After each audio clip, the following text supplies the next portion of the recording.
Massage वाली बहू। विकास आराम से बैठा हुआ था और उसकी बीवी सुमन उसके सर पर ठंडे ठंडे तेल से मसाज कर रही थी। वाह सुमन, तुम्हारे हाथ में तो जादू है। तुम इतना अच्छा मसाज करती हो कि क्या ही बताऊं। मेरे पूरे दिन की थकान दूर हो गई। आज तुम हर रोज मसाज कर दिया करो।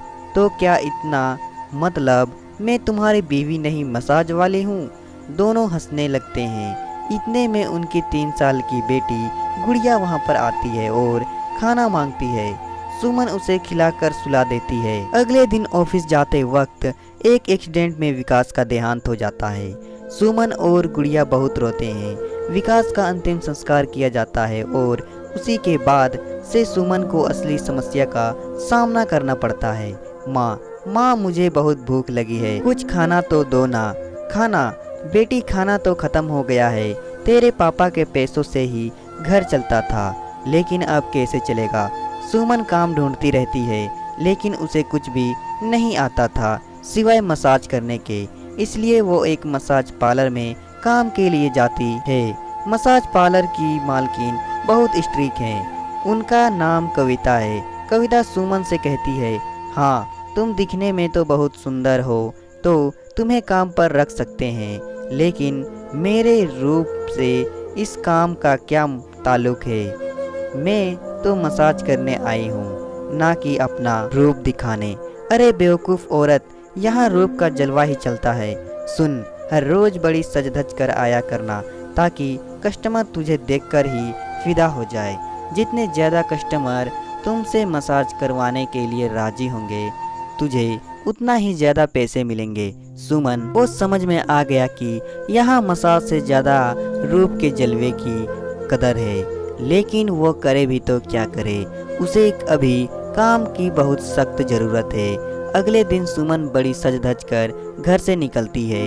आसपास के लोग ये देखकर अपने आप से उल्टी सीधी बातें करने लगते हैं। अरे वो देखो, उसके पति को कुछ ही दिन हुए हैं गुजरे हुए, और इसे देखो सज धज कर कहीं जा रही है।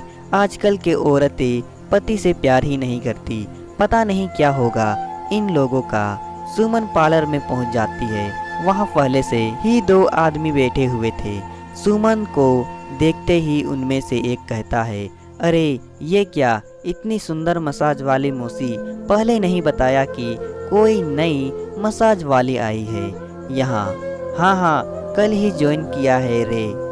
ए सुमन, इसे कमरे में ले जा और सुन, अच्छे से मसाज करना, कोई शिकायत नहीं आनी चाहिए। सुमन उस आदमी को लेकर कमरे के अंदर चली जाती है। वो आदमी कहते हैं, ए सुनो, मुझे तुमसे फुल बॉडी मसाज करवानी है।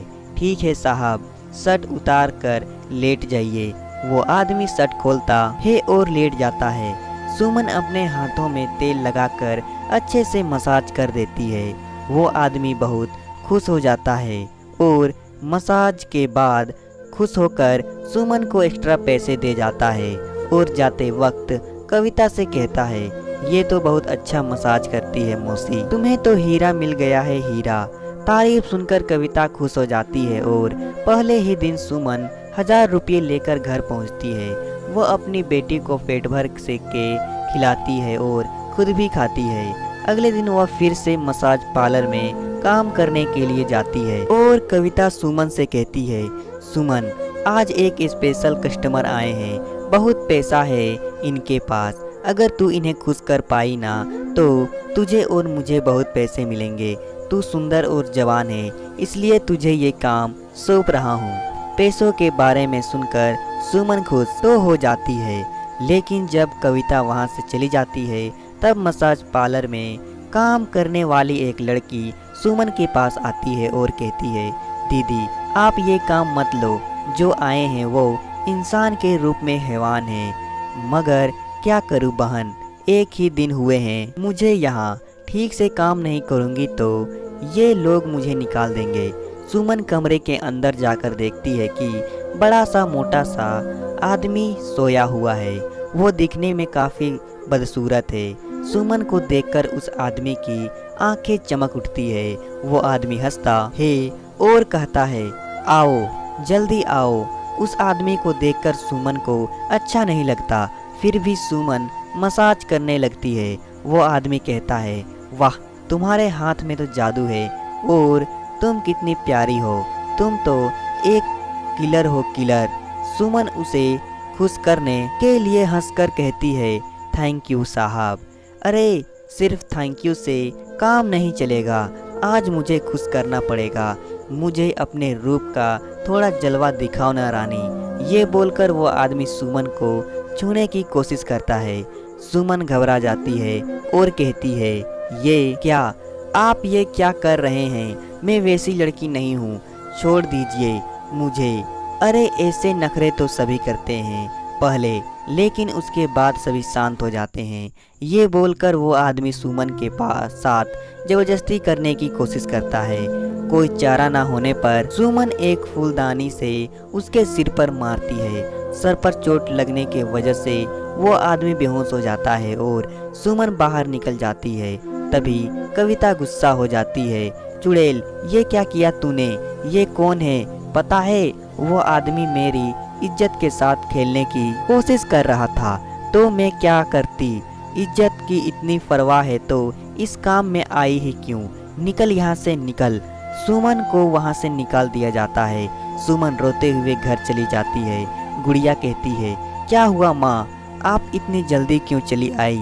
मैंने काम छोड़ दिया है बेटी, वो लोग अच्छे नहीं हैं, तुम चिंता मत करो, मैं और कोई काम ढूंढ लूंगी। तभी कविता वहां पर आ जाती है और कहती है, इसकी नौबत नहीं आएगी। सुमन पीछे मुड़कर देखती है और चौंक जाती है। वो देखती है कि कविता के साथ वो आदमी भी है। चुड़ैल कहीं की, मुझे मारा तूने, तेरी इतनी हिम्मत, अब देखना क्या करता हूँ। ये बोलकर वो आदमी सुमन और गुड़िया को घर से निकाल देते हैं। गुड़िया रो पड़ती है, माँ अब क्या होगा? माँ अब कहाँ जाएंगे? सुमन रोते हुए कहती है, पता नहीं बेटी, भगवान ने हमारे लिए जैसा सोचा है वैसा ही होगा। वो आदमी सुमन के घर पर कब्जा कर लेता है। आसपास के लोग कहते हैं, मुझे पता था ऐसे ही होगा।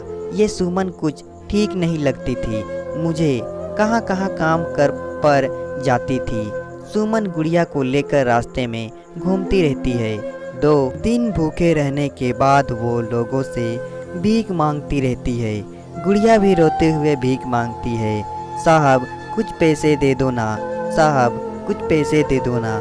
एक रात बारिश होती है और दोनों भीग जाते हैं। गुड़िया को बुखार आ जाता है, लेकिन सुमन के पास इतना पैसा कहाँ है कि वो अच्छे डॉक्टर को दिखा सके। सुमन गुड़िया को गोद में उठाकर सरकारी अस्पताल में जाती है और वहाँ अचानक से एक आदमी आ जाता है।